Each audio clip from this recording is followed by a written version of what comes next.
All right, let's get started. Well, good afternoon, everyone, and Happy New Year. Thank you for joining us today. I'm James Dascavage, NASPA's Senior Director of Leadership and Senior Student Affairs Officers Initiatives, and I'm excited to have the chance to kick off the fourth episode of Coffee with Kevin, a VPSA exclusive offering by NASPA that features NASPA President Kevin Kruger and, on occasion, an invited guest or two.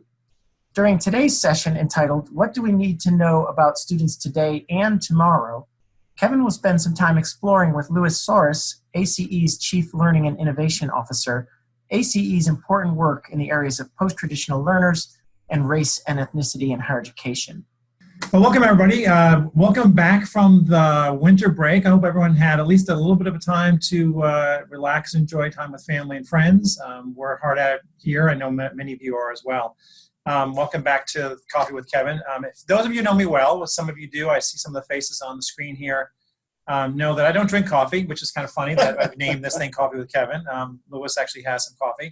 I have my trusty iced tea, which I drink 365 days a year, but we just didn't think tea with Kevin had the same appeal. But welcome. I can't wait for this conversation. I'll tell you why in a second, but let me just reinforce something Jason said. Please, we will clearly go on and just talk forever.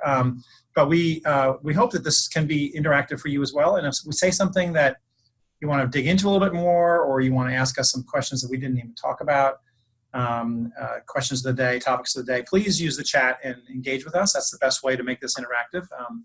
And although again, we're happy to talk for a while. So the reason I'm so excited about this, Louis, you're high on my list. That's very kind. Yeah, that's true. Louis, in his work at ACE, I am a member of the Washington Secretariat. So monthly we have a meeting over ACE headquarters, and interesting topics. Get to chat with you on the side a little bit. I see you at meetings. I love your job title. We'll talk about that in a second. I'm fortunate to be on the AC board right now, so I got a chance to get a little inside view. AC is doing some great stuff, but most of all, it's just I think of you as a disruptor because I think you think a little differently about what's happening in higher education, and I think we are in need of disruption, and we're in need of new thinking as we think about some of the challenges we're facing. So in our previous offline conversations, I've always enjoyed them, and I like what you write. So I just thought that we'd have a good conversation. So that's the theme today. So you have, I know you've had a career that's spanned many years, but I love your title. Yep. Did you come up with that title, or did Ted come up with that title? Ted and I came up with it together. Yeah. What happened was I had been at ACE as the vice president for research. I had come from the think tank world. And when Ted came on board a couple of years ago, he was redesigning the organization to enhance member value. And we were looking across a little bit of the writing I did, the thought leadership I did for Ted, for ACE around innovation, and giving me a portfolio that included the professional development programs. And and happily, I think Ted wanted to say, look, I don't just want you to manage professional learning programs. I want you to innovate professional learning. So hence the title came up, Chief Learning and Innovation Officer. What you're doing, it's fun. Yeah, it's cool work. Yeah, it's good. It's good. It seems suited for you. Well, one of the let's dig into this. Let's start off. I know that a lot of your writing has been in this area of post-traditional students. Yes. Okay, so just saying post-traditional students, which by the way I have I borrowed. I always attribute them to you. I don't know if you're the only person who uses that terminology, but we as a field have. I mean, I go back to my days at University of Maryland when we talked with the Office of Non-Traditional Students. Yes. And even some of the data reports that come out talk a lot about non-traditional students, and the fact, and most of you in the audience here know that certainly the fastest growing sector of higher education, and now maybe the majority of students qualify in some category as post-traditional and non-traditional. But that name is not just casual for you. It actually says something about institutional priorities and how we think about this. Can you say a little bit more about what post-traditional means and why that's important for us to use that language and what it represents for the institution itself? So I want to start with one personal observation because it grounds both me as a disruptor in higher ed, but also why post-traditional learners was something that emerged for me as important. The first is my parents are both immigrants, right? My dad from Portugal, my dad has a 6th grade education, my mom has a 7th grade education. And a very traditional form of higher ed changed my life, Mm-hmm. right? Mm-hmm. They went through, I use my dad as the example, right? So he worked, when he first came to the US, he worked in a Converse rubber factory for 16 years. Mm-hmm. And then he was unemployed for about 2 or 3 months. And that factory moved to North Carolina. And then he worked at an ITT cable factory, which for about another 15 years, and that factory moved to Mexico. Mm-hmm. And that second time, he was unemployed for longer. And he interacted with the higher ed system a little bit, the workforce system a little bit. Mm-hmm. It never worked. It never stuck. It wasn't designed to figure out how to help him how to take his next steps. And I happen to think my dad is a very smart and intelligent man. And I learned this dislike for wasted human potential. Mm-hmm. And when I started moving into to public policy, and that's how my avenue into higher ed is through public policy analysis, right? That focus on that kind of a learner, someone that was already deep into their life, that had other responsibilities, stayed with me in my time working at the state level before I came to DC, and it stayed here. Mm-hmm. And as I started getting more experienced with the data sets, so I'll give you some of the terms we use: non-traditional, at risk, part-time, adults. They're all terms that are used to describe that kind of a learner as other. Right. Yeah. And it just always bothered me. Yeah. And so when I was working on the paper, I don't know that I was the first person to use the term, but it certainly became popularized through my writing. Yeah. And this idea of post-traditional was actually, in a way, it was designed it was an invitation. Mm-hmm. It was not to say, it was like, look, we were as higher ed colleges and universities, we've been on this journey with people. And for a long, long, long time, we could focus almost exclusively on someone we think of as traditional. Yeah. But now we're in a time of post-traditional learners. Mm-hmm. Let's continue the journey. Mm-hmm. In a way, it ended up being, and I'm not trying to soften it, my intention was an invitation. Mm-hmm. Interesting. It wasn't to say, you're not serving these people, let me rub your nose in Mm-hmm. it. It was like, we're entering a new era of serving students, and let's go. But, there's a lot of sort of dialogue, and some people even say lip service about being student-centered, institutions being student-centered as opposed to institutionally centered, and you make that point in your paper. But if you're truly going to serve that population, to be centered around that population, it really means rethinking the way you offer your curriculum and your services. The definition it's morphed over time as I've taken different snapshots on the population. But at its core, its most foundational definition was a learner who was going to meaningfully combine work and formal learning on their journey to complete a credential. And I do still focus a lot in the definition on someone that hasn't finished their first credential. Yeah. And some of that's just largely because when you're approaching it from a public policy conversation, public policy tends to care about the first credential more than anything else, true. right? That's true, yeah.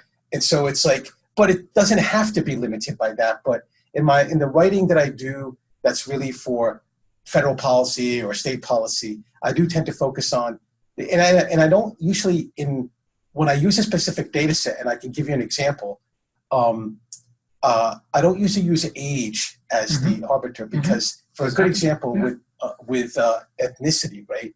As we've seen the growing presence of Latinxes in the undergraduate population, even the more traditional undergraduate population, they often combine culturally, also want to support their families with their income, right? And so they may not be over 25, they may be 19, 20, 21, but they're still working in a meaningful way. Yeah, that's true. And they are often a needed wage earner, right? It's not, oh, I'm helping out my mom and dad. It's, no, they need my paycheck to help pay the rent. So it's like, and it's helpful because Carol Casworm at University of Tennessee, I think, she's a researcher that studies adults, and she's one of the folks that focuses on this idea of like the idea of this learner. She and I have had exchanges. It's like when someone takes on the characteristics of what we consider adult responsibilities, Okay. Yeah. right? Yeah. Then, regardless of the age. regardless of the age. Yeah. Right. Yeah. But so from a public policy standpoint, just when you think about a credential, of course, I know you're not talking about just a 2-year or 4-year degree. Yep. You're talking about, it could be any kind of competency-based certificate or Yes. certification. The lack of federal assistance in that space, is that a public policy issue you are interested in? It is. I mean, do you imagine that we're going to move to Pell eligibility for alternative credentials at some point? Is that on the horizon? We could. One of our biggest questions, and the extant research on this, that the best we have at a national level is Tony Carnevale shop. Yep. They've done a lot of work on, especially the shorter form certificates, and when you get to a point where a certificate actually gets you to a family sustaining wage. And I think for public policy purposes, that's it's one of my filters anyway. It's not any certificate. Not any certificate, but how do we start understanding in particular, because most of those certificates are specifically for labor market purposes. Right. When do they get you to a place where you, the wage you get after is a wage that allows you to sustain a family? That's another one of those filters I use depending on. Well, that's going to be tough that's a nuance that I can't imagine the federal government ever succeeding at. No.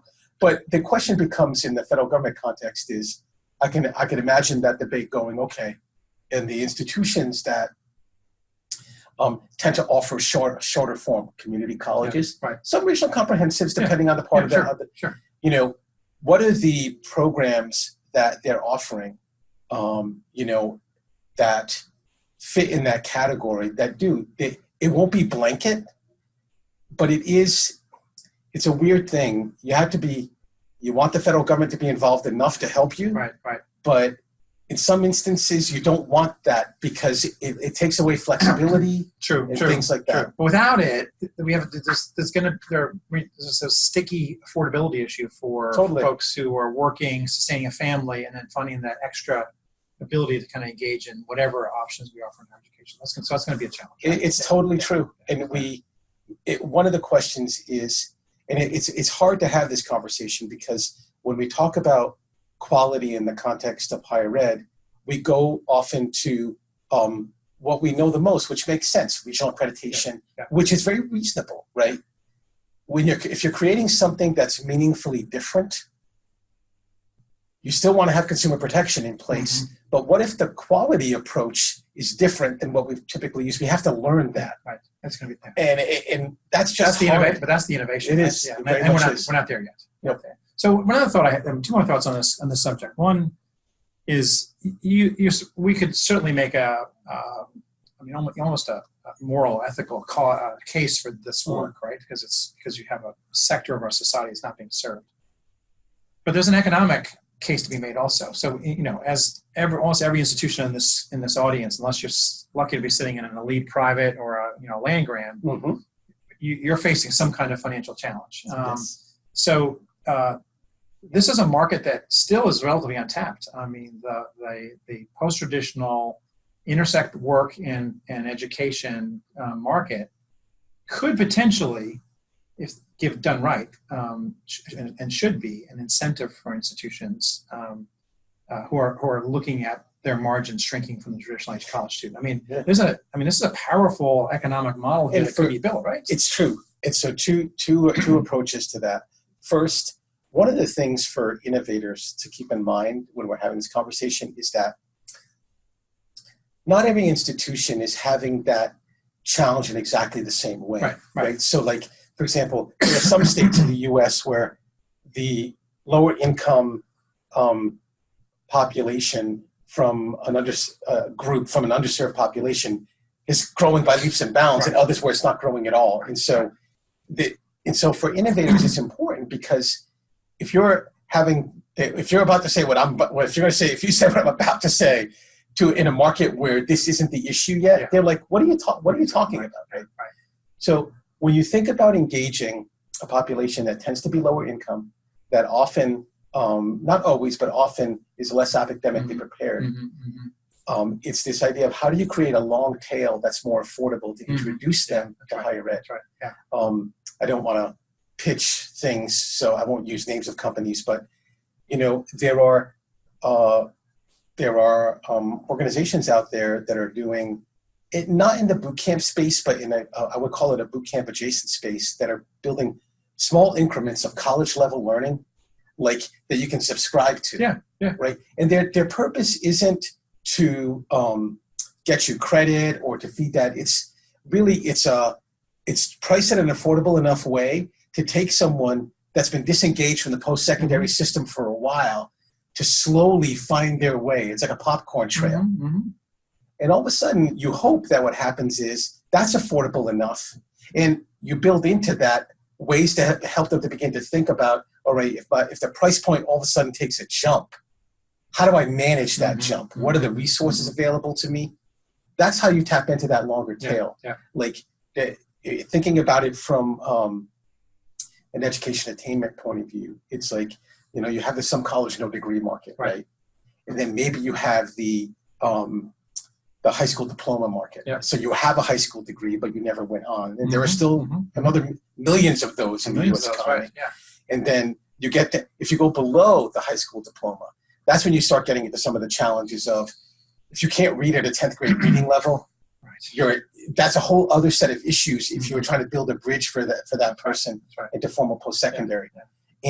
But I hesitate to say only technology tools, because I also think that there's something to be said about what are the communities that people find themselves in. But I think one of the questions you're going to ask me is going to key me off on that. But it's, how do you build that long tail to I'll give an indirect example. Before I was at the current, I've been at AC for about 6.5 years. I did a consulting project for a community college district. And one of the things we worked on was they were having this drop off of someone who they had contacted and showed initial interest in high school, and then even completed some other documentation, but then never showed up. And we worked on, this is a few years back, but we worked on a Twitter campaign that was not pushed. They would get one text and say, hey, would you like to get information from us about, you said you were interested in nursing. So it's less about the college first, and it's more about nursing first. And it was like, here's the wages, here's how many available jobs were in this. So it's less, it almost has, it's not selling the institution, it's selling the outcome of the education. And there was, of course, an enrollment reason for that. Of course. But also, there was this, once someone leaves, it's one of the biggest challenges with folks that finish high school and then disappear on us, don't enroll right away. You just don't know where they are. And if you can connect with them and give them useful information that's about their life, not about your institution, you've at least got someone thinking about how they might go about and why they might go about post-secondary education. So one of the things that some of you in the call here have heard me talk about is as related to this. I'm just going to bring it back to student affairs for a second and just get your opinion on this. So I think about, let's just take this post-traditional learner, and I'm gonna separate the online learner a little bit, because I think it's an evolving sector that's a little different. Sometimes they intersect, but sometimes they may be unique. And then what we historically have done for the last 100 years is serve traditional age college students. Now, the community college 2-year sector has been serving adult learners forever. I guess my question is, for the post-traditional learner, as you think about it, should student affairs be thinking about a role, or is that really out of our bounds? And I have an opinion about that, but I'm just curious what you think. Yeah, I don't think that at all. I think that for post-traditional students, community and connection are among they matter. They matter a lot. And some of that has to do with, and it suggests, though, like a different migration. And I'll use an example. So I think it was earlier. No, it was last year now. Last year, one of the, I don't get to write as much as I used to, but one of my papers for last year was a case study of a post-traditional student serving college in Rhode Island called College Unbound. And they built their student affairs into the academic model. And here's how they did it. It's a cohort-based model for low-income adult students. And the way they develop the cohort, they build a lot of student services into the peer group. And it's so connected and important. And because as that group coheres as a community, however you define community, whether it's the whole cohort or the cohort is broken into sub-cohorts, that it builds trust for learning. It provides a context for scaffolding in the learning, right? And I think that student affairs can play that role with this kind of student. And it's vital to the success of that type of learner. If you ask them, it's vital to them. When you look at the role that student services plays, for example, even in a model like CUNY ASAP, where it's critical. It's critical, right? It's a different way to approach that kind of student, right? But student services still plays a critical role with that less traditional student. I agree, and also I would add. I mean, you mentioned community and engagement and connection. I think there's a role that as we expand and just to be mentoring and coaching, it's going to that we know is so critical. And then last thing is, we're not going to talk about mental health today because it's been, it's a topic of the day everywhere. But I make the case that socio-emotional issues don't end because you turn 22. So if you're 25, 27, you're raising a family, some of these issues and the expertise we have around that I think can be a value also. Totally. And here, let me give you one education trauma in that regard, and then and then I'm going to say something that's going to get me in trouble. I don't think with your folks, but with other folks. So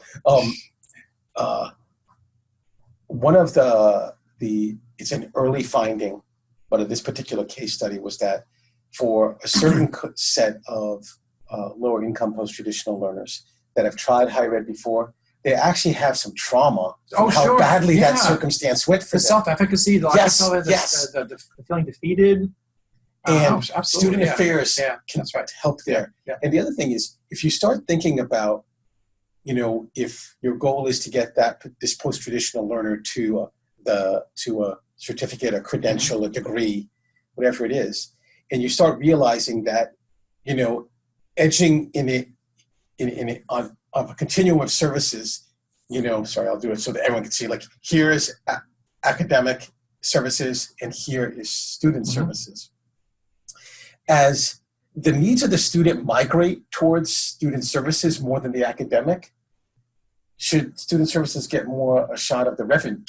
Sorry, I'm just like When you when you get down to that point of how do you resource the work? Right. And that's what many people here would say, like, hey, we're so overwhelmed by the current needs. Yes.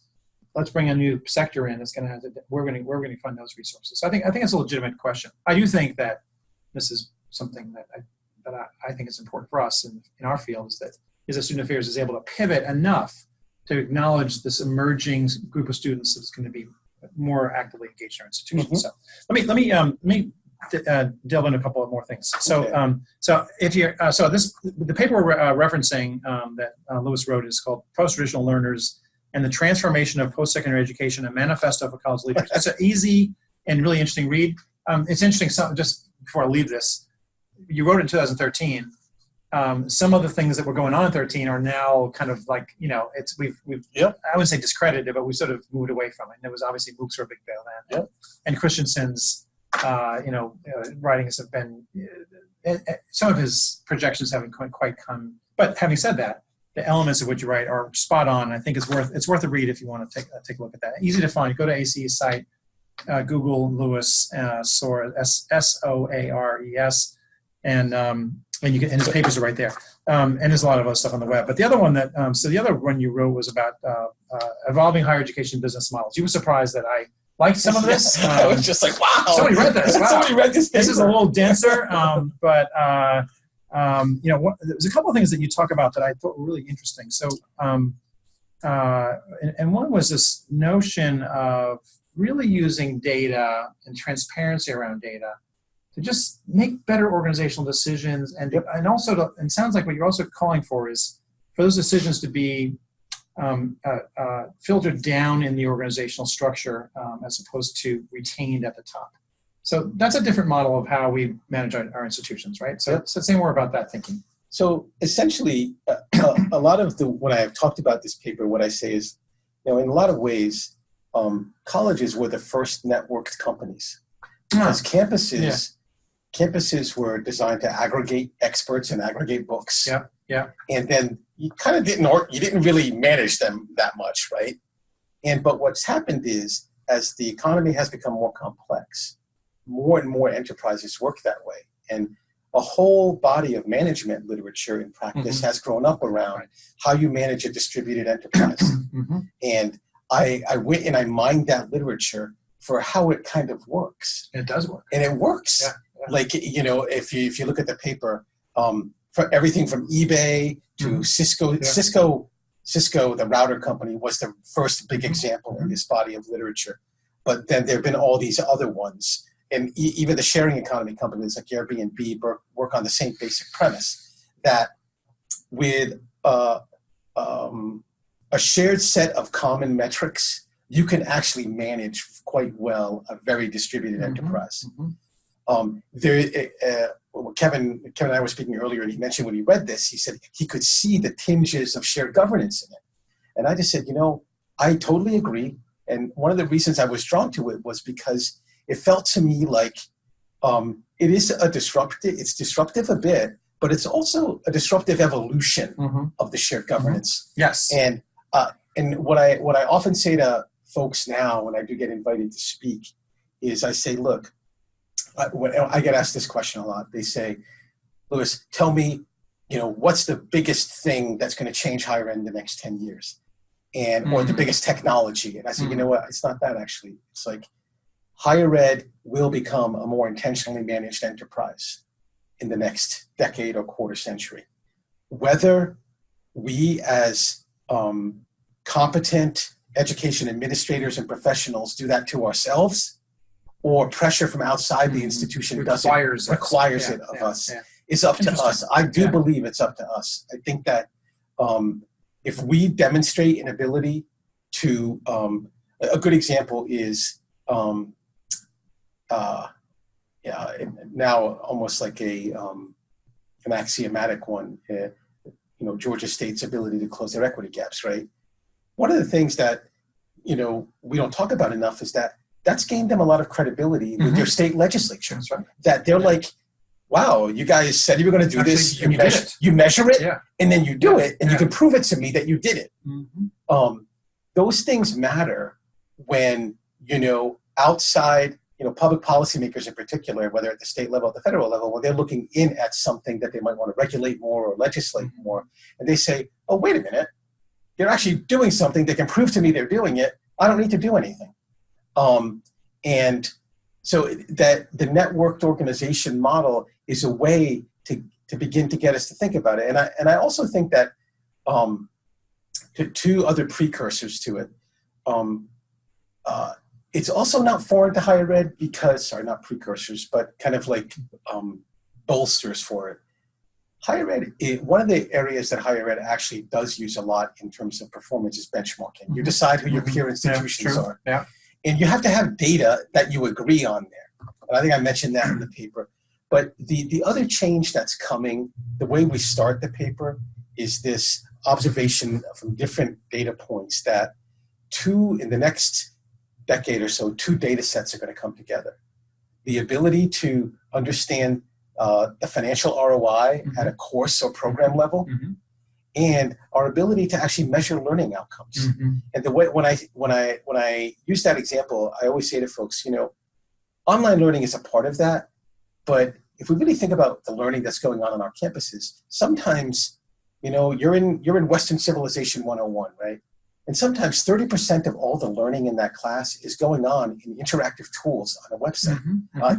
Sometimes in the old days, it was a CD-ROM that came with a textbook, right? All that learning is providing data now that we didn't have, literally did not have 20 years ago.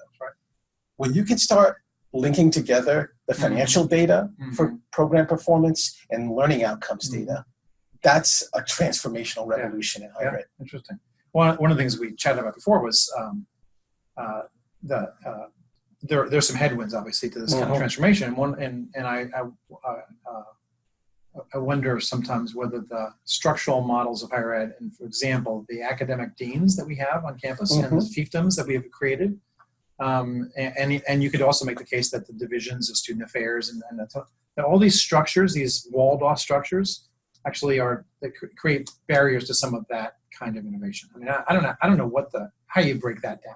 I mean, when you get to, it's the self-interest that you hear from some of the academic, just holding on to what they have. I don't know how we break down to some of that. Yeah, it's funny. Like, I don't have an easy answer for that either. I think it's a community. Yeah. I think it's something to wrestle with. Yeah. The things I would say are, if, when you look at, which programs are the most popular, which programs are people where are we producing bachelor's degrees, where are we producing associate's degrees, people are speaking with their feet. And it's actually, I often just make this simple observation. One of our challenges over time is going to be, there's a lot of, I use the cross subsidy sometimes just to oversimplify the fact that we're trying to do a complex thing, like with liberal arts education, and build up human beings, not just, and we should be doing those things. Our financial model was built on us being able to spread it around like jam, right? It comes in from like lower division courses that have 500 people in it. Right. And for all the different reasons of pressure, with no one being malintended, our ability to spread it around like jam like that is part of the challenge for those deans. It's like, when you could do that, then you could hold your fiefdom. Right. But now you can't. Now it's much, much harder to do it. Yeah. So we talked about, you had not seen this report, this article. You mentioned Georgia State, which is, certainly one of the lighthouses out there. I don't know if Kathy Collins is on this call from UM, but I was fascinated by the University of Rhode Island case. I'll just think. So, like most of New England, they're facing all the same challenges, right? Enrollment challenges. They saw the future was grim. And so they have increased enrollment by 9%. They have increased first to second year retention to 86%, a 9% increase. Raised on-time graduation rate, 14%. Cut its racial achievement gap in half. Hired 50 new faculty members. So they did that by essentially saying, we got to re-engineer this whole thing. So it really kind of, actually they enacted a lot of what you had to say there. But it takes sort of really innovative leadership to do that. And I think that, talking to the vice presidents in the room, I think we've got to be part of those conversations as well. And some of it means you may have to give up resources. Maybe those resources get moved to different places, but it's all about trying to improve some of those outcomes you mentioned, using data to do that. It's also, it's funny. It's also honoring, it's weird. It's like honoring the enterprise while recognizing that its health depends on change. Yeah, right. I often find, because I came to the work as a public policy analyst first, like I lived in that sphere a lot. And one of the great things about having moved to ACE was that but actually, if you can allow me this, like even when I was in the think tank world, because I wrote about practice, I would get invitations to speak on college campuses. And one of the first paradoxes that I came across was, here I am, like this public policy analyst on the reform side who's always pushing for change. And I was invited, not because these people wanted to yell at me and tell me what the hell you're doing. Right. I was invited because they would tell us more and let us tell you our challenges, right? And I actually, it's weird how I think that there's a lot of interest on member campuses for this kind of change. But I agree with you. There's a lot of need for innovative leadership. You do have to remix things. Like, it's not going to be unpainful, but it doesn't have to be unhealthy for the enterprise. Not at all. Yeah. And on this, with student affairs, it's funny. If I can ask you a question, it's like, one of the things that has always occurred to me is that the two groups of folks that are the closest to students' needs are faculty and the student affairs teams. Like, do you find do the student affairs folks, do they find themselves being a proxy voice for the students on campuses? or did they get pulled into, like, because, and rightly so, it's a delicate thing when there's a conversation about change and someone's coming after your budget, right? Does it happen? And I guess I'm kind of looking for, how do we have, if we're trying to engage as many folks in an openness to change, what's the right voice for them to bring to the table such that they're seen as both being able to communicate about the larger need for change as well as be a legitimate voice for their own point of view? Yeah, it's a complex question. I think many of our folks on this call here would say that one of the most important roles they play every day is representing the student perspective in a way that maybe doesn't get represented in other ways. Like how does this policy, how does this what we're creating, this change, this innovation, how is it actually going to affect students? And that's a real question. And maybe not that student affairs is the only people that, but we represent that perspective to some extent. The piece of what I thought you were going with, but I'll just add to that is we've been talking about student affairs and academic affairs and the separation between the two. Yep. I've been in higher ed for 40 years, but, I think it was the first course I took. And when you talk to faculty or provosts, they talk about it. I think some of the folks here, like for example, we have a census of vice presidents for student affairs. We do every 2 years. They haven't even seen the results yet, but one of the questions we had this year, what's the most important cabinet colleague for you? And we list all the cabinet colleagues. Yep. What would you say the most important one is? For student affairs. I guess I would guess provost. Provost, Yep. by a landslide. No surprise, right? For those of you on the call here, I mean, that relationship, I guess, right. Important, more critically, is becoming even more now today. Yep. And I think the thing that's making it more important is as the whole enterprise of higher ed is turned to student success. I get it. Yeah. You that relationship now has to be, and when it's fractured, it's misery for my people. It's probably misery for the provost as well. And so I think that where things are real, I think when we've seen some of the most innovative and successful transformations is when those two folks are really swimming in the same direction. And so I think that's not quite the question you asked, but that's something that comes to mind as I think about that. And also it suggests that when those folks can be aligned, that any change conversation is more likely to happen. Yeah, right. Yeah. So switch gears a little bit. This morning, not a new finding, but sort of for some additional finding, Georgetown Education and Workforce, Carnivale Shop came out with a new thing, which every private school in America loves, and it said, hey, guess what? In the long term, liberal arts majors actually economically do as well or better than their peers in perhaps STEM or other fields. This is one of the preeminent arguments. And you can look at Fortune 500 companies and the CEOs. How many of them are liberal arts majors? Something like 80%. Yep.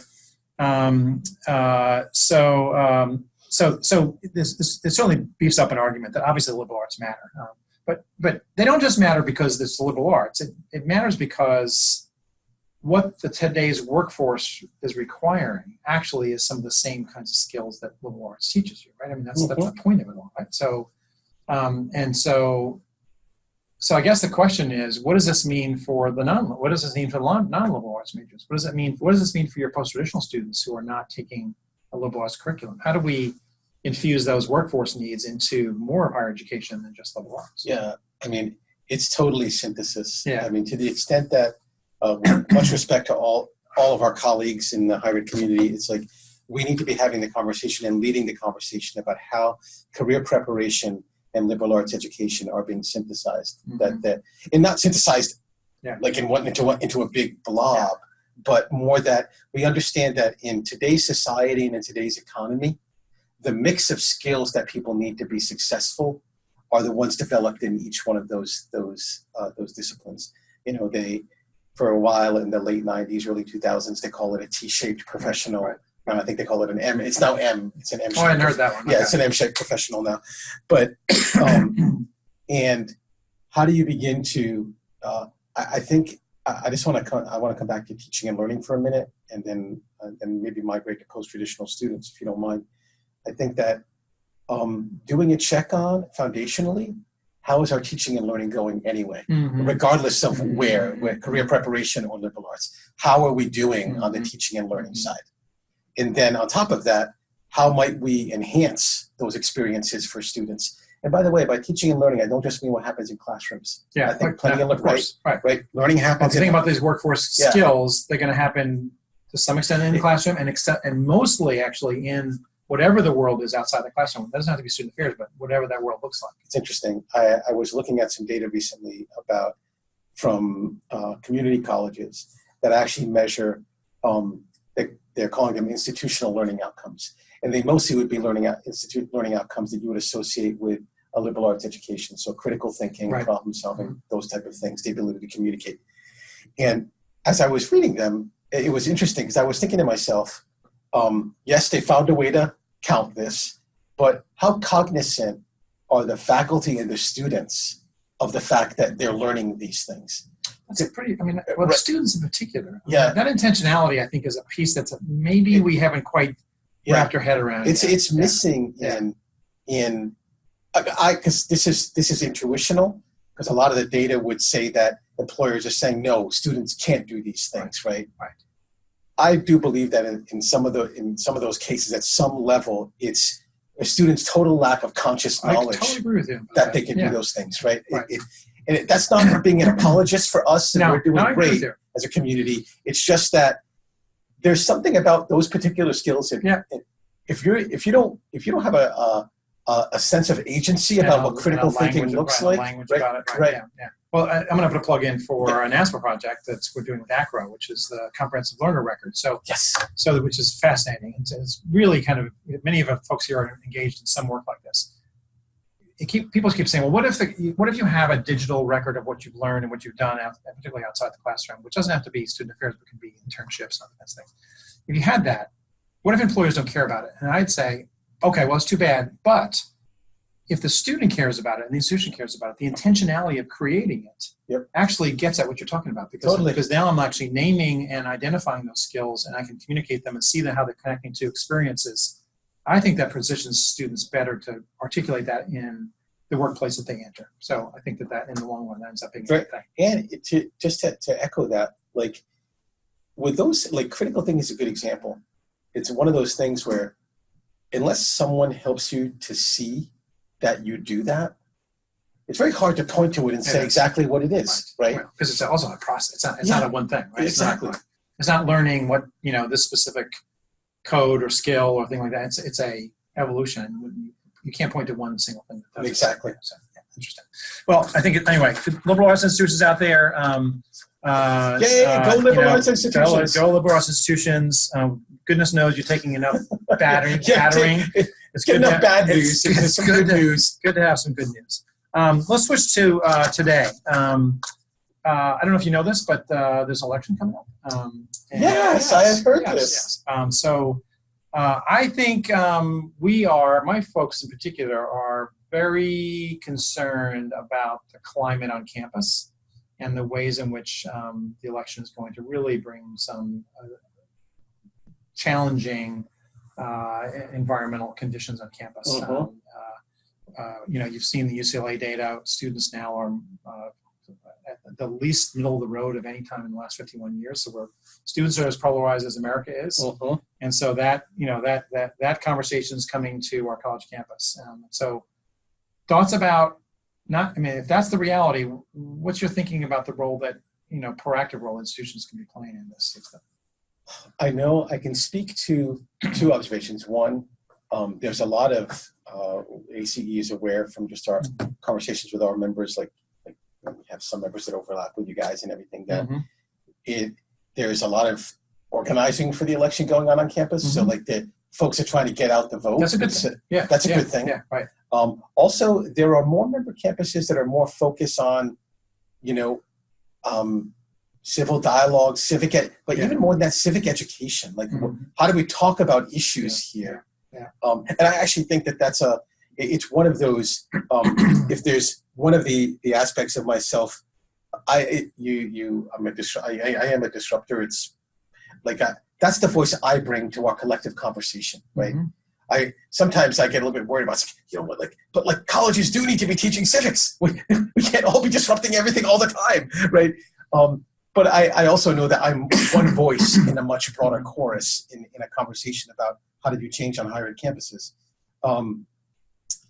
And also, I would also say that for on campuses where you have faculty, I think the classroom is a place where this gets modeled well. If faculty are really present Agreed. to the conversation, Agreed. where Yeah. if not only about the topic of the political climate or the election, but how they handle other topics in the context of the classroom. Yeah. Is that Yeah. faculty have a lot of power in how they model the behavior of dialogue and discourse. Yeah. And what's acceptable and what's not acceptable. Yeah. And how you manage that. I do think that helping faculty be both present to the reality which they live in every day, but also tools that help them do that better because they're busy too. Yeah. And the other thing I'll say that's more from my old friends in the think tank world that are really political animals is have faith in the republic, right? It's like, and that applies to all of us as citizens, but have faith that while the institutions we've set up feel like, and by institutions, I don't just mean government agencies or Congress, I mean all of us, colleges and universities, like that they're robust, that we can, if we keep talking to each other and we model the behavior that, you know, a republic like this is based on institutions and dialogue, that because the worst thing you can lose on campuses is hope that we can find some level of common ground. When you accept the notion that there isn't any, then I think we're all in trouble, and it's hard to figure out how you move in the direction that gets you to a better outcome. And there should be hope. I mean, it's 50 years ago this year, and that Kent State shootings occurred. And so if you think about what college was like back then, you know, it was certainly tumultuous back then, and we arose from that really with a different ideology about how we approach, you know, conflict on campus. And so many, Kent State is such a like a pulse point in U.S. history, higher ed history, and the country's history. But also, many colleges have stories like that from that time. They do. Oh, absolutely. And how can you revive those histories in a way that's helpful to the current dialogue? I'm reminded of a few years ago. I don't know if you were there, Kevin. We had this terrific dialogue. It was about the issue of slavery in higher ed. It was a conversation between Ruth Simmons and Jack Rajoya. And each one of them were dealing with historical issues that they needed to turn into a learning moment for their campus at that time. And address both just the healing of the campus, then legal issues as well, but just in the context of a teaching moment that's steeped in your own histories that say, look, it is a tough city. We are it doesn't feel good, but you know what? We've been through this before. Now, I read something recently, maybe within the last few months, that was saying we don't give students enough credit for being able to actually, actually what's happening, if you know, this is probably a little more traditionally, but go to the residence hall lounge or the student union or the places where students are studying, or what students are interacting in all kinds of different ways, right?